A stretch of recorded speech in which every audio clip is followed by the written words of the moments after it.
विपक्ष सवाल उठा रहा है कि यूपी में 10 सीटों पे होने वाले थे तो 9 सीट क्यों कर दिया गया, मिल्कीपुर में क्यों नहीं करवाया गया? मिल्कीपुर सीट जो है वो पड़ती है अयोध्या उसमें बेल्ट में, और वहाँ से बहुत बुरी तरह हारे हुए हैं, तो इन्हें अभी वहाँ से यकीन नहीं हो रहा कि हम जीत पाएंगे या नहीं जीत पाएंगे। एक बार हार कर वहाँ से स्वाद चख चुके हैं और ये चाहते हैं कि दूसरी बार जो विधानसभा उपचुनाव है उसमें तो कम से कम जीत जाएं। तो वहाँ इनकी तैयारियां भी पूरी नहीं हुई हैं, जब वहाँ की तैयारियां पूरी होंगी तब जाके मिल्कीपुर होगा, वरना क्या कारण है कि सारी तरफ से वो सारे घोषणा कर दी। एक तरफ तो यही इलेक्शन कमीशन कहता है कि जी हम एक देश एक चुनाव करवाएंगे, वन नेशन वन इलेक्शन कराएंगे, दूसरी तरफ 10 सीटों पे उपचुनाव में से 9 सीटों पे घोषित करा और 1 सीट फिर भी छोड़ दी है। और झारखंड का चुनाव मात्र 81 सीटों का है, उस 81 सीटों में भी 2 चरणों में चुनाव हो रहा है 13 और 20 को, और फिर ये कहते हैं कि वन नेशन वन इलेक्शन। तो इसी बात से इनकी कमजोरी का पता चल जाता है कि जहाँ जहाँ सोचते हैं कि हम मजबूत हो गए वहाँ इलेक्शन की घोषणा करवा दो। और दोनों जगह पे इलेक्शन की घोषणा कब हुई है, जब यूपी में बहराइच कांड जन्म ले चुका और महाराष्ट्र में बाबा सिद्दीकी हत्याकांड जन्म ले चुका है। अब उसके बाद दोनों जगह के वोटर्स को गोलबंद करा जाएगा, उन्हें मुसलमानों का हवाला दिया जाएगा, उन्हें हिंदुओं का हवाला दिया जाएगा, दोनों तरफ के वोटों को सेक के फिर उसके बाद जाके इमीडिएट इलेक्शन कमीशन ने बड़ा हिसाब लगा के तब जाके ये घोषणा करी है अपनी। कहीं ना कहीं ये दंगे के मामले को दबाने के लिए भी अभी चुनाव का आदेश दिया गया है, ऐसा लग रहा है? नहीं, दंगे का मामला तो चुनावों से दबता ही नहीं, ये तो अभी और उठेगा।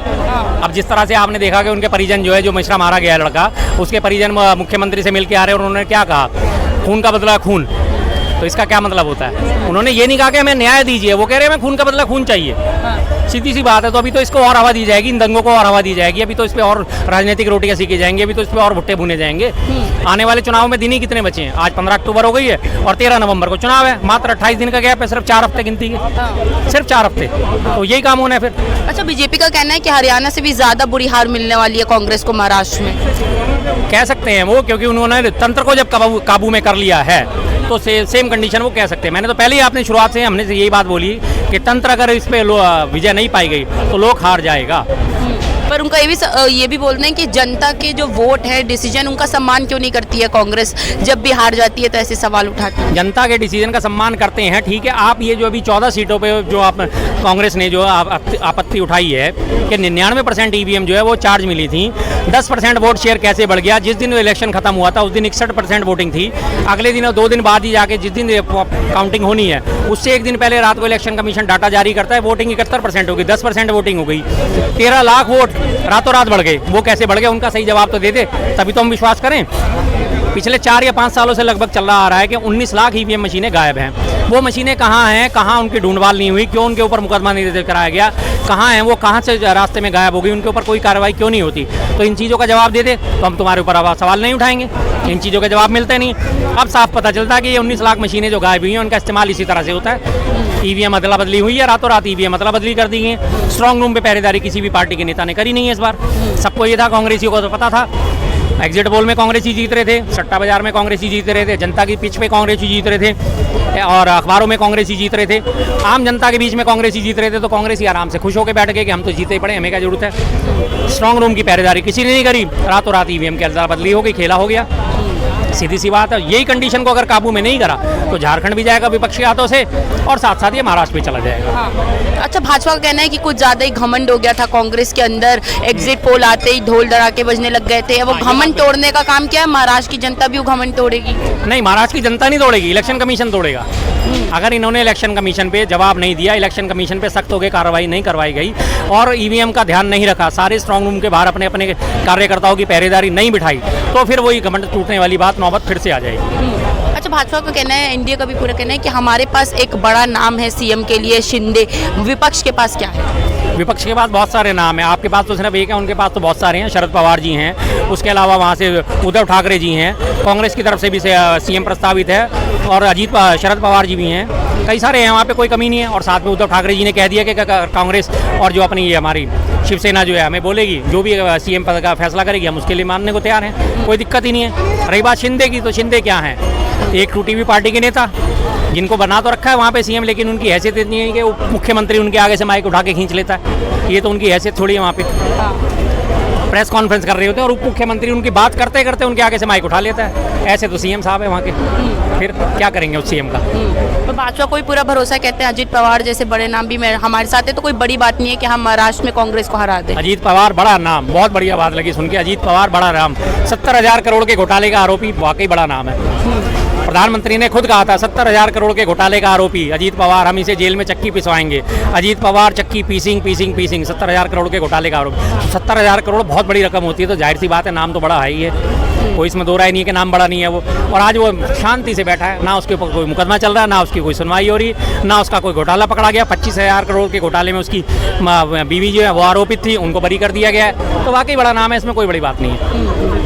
अच्छा, लोकसभा में सीटें कम आई थी भाजपा की महाराष्ट्र में, तो क्या लगता है वो बदल पाएगा विधानसभा में? क्योंकि भाजपा कह रहे हैं कि विधानसभा पूरा अलग है, इसमें सीटें हमारी ज्यादा आने वाली। निष्पक्ष चुनाव हो गया तो बिल्कुल सीटें बदलेंगी ही बदलेंगी। अब इस बात को बार बार हर बार रिपीट करना पड़ेगा। निष्पक्ष चुनाव हो गया तो ये काम होना ही होना है। अगर निष्पक्ष नहीं हुआ, फिर से वही तंत्र जीत गया, ईवीएम तंत्र जीत गया, तो सारी बातें बेमानी है। कोई मुद्दा काम नहीं करेगा वहाँ, किसी भी किस्म का कोई भी मुद्दा। फिर हर मुद्दे पे हार झेलनी पड़ेगी। सबसे पहला मुद्दा सिर्फ ईवीएम का है, उसको कंट्रोल में कर लिया तो आपको दिखेगा कि कितनी बुरी तरह बीजेपी वहाँ पे हारेगी। लेकिन अगर उन्होंने इस चीज़ को कंट्रोल नहीं करा तो बीजेपी फिर वही चमत्कार करके दिखा देगी, देख लो हम हैं, तुम हो, तुम कुछ नहीं हो। अच्छा, विपक्ष तो इलेक्शन कमीशन के ऊपर भी निष्पक्षता का आरोप लगा रहा है, कह रहे जिस तरीके से यूपी के भी मैंने बात करी कि 10 सीटों में से 9 पे कराई जा रही है, तो अब इलेक्शन कमीशन के ऊपर भी सवाल। जाहिर बात है, सवाल क्यों नहीं उठेंगे? आपने एक सीट क्यों छोड़ी? 47 सीटों पे उपचुनाव होने थे, 47 पे घोषित करती, 48 सीट छोड़ दी। 81 सीट झारखंड की, उस पर घोषित कर दिया आपने। 288 सीट महाराष्ट्र की, उस पर घोषित कर दी। लेकिन एक मिल्कीपुरी क्यों छोड़ा? क्योंकि मिल्कीपुर इनकी नाक का सवाल बन चुका है ना, अयोध्या बेल्ट में आता है, उस पर इस बार फिर से हार गए तो फिर इन्हें जिंदगी भर मुंह दिखाने का मौका नहीं मिलेगा। अब ये चाहते हैं किसी ना किसी ने येन प्रकारेण हमारी जीत हो जाए, बस किसी भी तरह से हमारी जीत हो जाए, इसलिए उस चुनाव को छोड़ दिया गया। वरना क्या कारण है मिल्कीपुर को उपचुनाव को क्यों नहीं है?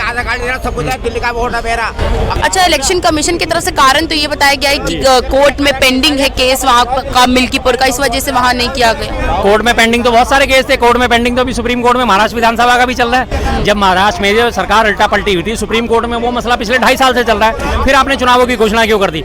सुप्रीम कोर्ट ने पिछले 2.5 साल में फैसला नहीं लिया उसके ऊपर। जो विधायक अयोग्य ठहराए जाने चाहिए उनके ऊपर आज तक फैसला नहीं हुआ है, तो केस तो वहाँ भी चल रहे हैं, तो फिर वहाँ की घोषणा क्यों करी आपने? 288 ज़्यादा होते हैं या एक सीट ज़्यादा होती है? मेरे हिसाब से तो 288 ही ज़्यादा होते हैं। अगर इसी बात का हवाला देना था तो फिर यही फार्मूला वहाँ पे महाराष्ट्र में भी लागू होना चाहिए था।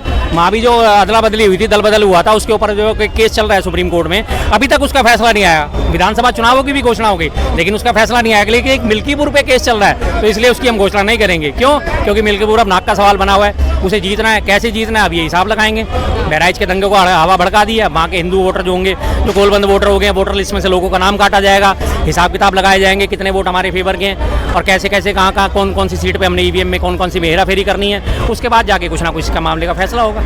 अच्छा, महाराष्ट्र में हाल ही में शिव जी की मूर्ति टूटने से भी वहाँ की कई जनता नाराज हुई थी, तो क्या लगता है कितना उसका प्रभाव पड़ने वाला है? जी, मैंने वही कहा ना कि अगर मुद्दों की बात करी जाए तो बीजेपी को सांस लेने का भी मौका नहीं मिलेगा महाराष्ट्र में। लेकिन अगर मुद्दे सारे के सारे गौण हो जाएंगे, शिवाजी महाराज को पूरा महाराष्ट्र पसंद करता है, पूरा महाराष्ट्र, चाहे वो किसी भी पार्टी का हो, चाहे वो उद्धव ठाकरे की पार्टी का हो, चाहे वो शिंदे की पार्टी का हो, चाहे वो अजीत पवार की पार्टी का हो, चाहे वो शरद पवार की पार्टी का हो, चाहे वो कांग्रेसी हो, चाहे वो वहाँ पे आम आदमी पार्टी है और लोकल एमएलए वगैरह जितने भी कुछ भी हो, इंडिपेंडेंट लोग भी हो, तो भी शिवाजी महाराज की इज्जत पूरा महाराष्ट्र करता है। तो अगर उसी चीज को मुद्दा बनाया जाएगा तो बीजेपी को सांस लेने का भी मौका नहीं मिलेगा।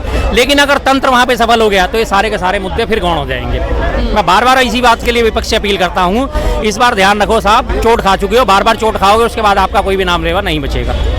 अच्छा, लेकिन भाजपा साफ साफ कह रही कि वहाँ की जनता ने देखा है कि हमारी सरकार आने के बाद से कितना विकास हुआ है महाराष्ट्र में। सब जानते हैं, अटल सेतु बनाया था उसमें दरारें पड़ गई, सीवर्ली लिंक बनाया था उसमें दरारें पड़ गई, सब जानते हैं कितना विकास हुआ है। बारिश आई फिर से मुंबई सारा का सारा जलमग्न हो गया, फिर से डूब गया सारा मुंबई, वैसा का वैसे पिछले कई सालों से डूबता आ रहा है। आपकी सरकार बन गई, आपने भी कुछ नहीं करा, सारा का सारा महाराष्ट्र में वही हाल है। अभी भी विदर्भ के इलाकों में सूखा पड़ा हुआ है, वहाँ पे लोगों को पानी लेने के जाने के लिए 2.5-3-3, 4-4 किलोमीटर दूर जाना पड़ता है। वहाँ पे कोई काम नहीं करा, विदर्भ लगातार सूखे की चपेट में रहता है, कोई काम नहीं करा। अगर आपने वास्तव में काम करा होता तो आज वहाँ पे उनको पानी की दिक्कत नहीं होती ना।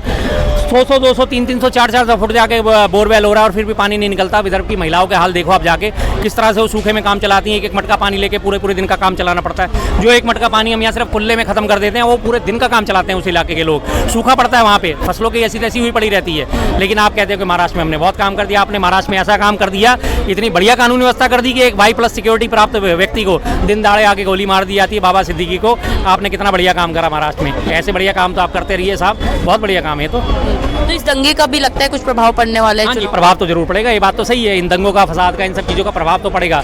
लेकिन अब यही बात है कि विपक्ष का जो वोट है वो इसे वोट में कन्वर्ट कैसे करता है। मैं बार बार इसी बात को कहता हूँ कि अगर उन्होंने तंत्र को काबू में कर लिया तो हमारे आपका लोक जीत जाएगा। अगर आप तंत्र से पार नहीं पा पाए तो आपके लोक की हार है। तो जनता के मुद्दे क्या लगते हैं क्या होने वाले इस बार चुनाव में? जनता के मुद्दे तो वही हमेशा से भ्रष्टाचार, बेरोजगारी, महंगाई, हिंदू मुस्लिम और यही सब चीज़ें रहती हैं, जिन चीज़ों पे अब तमाम पार्टियां मुद्दे उठाएंगी। संविधान बचाओ, आरक्षण बचाओ, सीधी सी बात है। मराठा आरक्षण की बात उठेगी, महाराष्ट्र इलेक्शन हुआ है तो मराठा आरक्षण की भी बात उठेगी, जिसके लिए पीछे आंदोलन भी हुआ था। कोई ना कोई पार्टी मराठा आरक्षण की भी बात करेगी, आरक्षण की भी बात करेगी, वही मुद्दे सारे उठेंगे। लेकिन ये सारे मुद्दे फिर गौण हो जाएंगे अगर ईवीएम का मुद्दा फेल हो गया तो।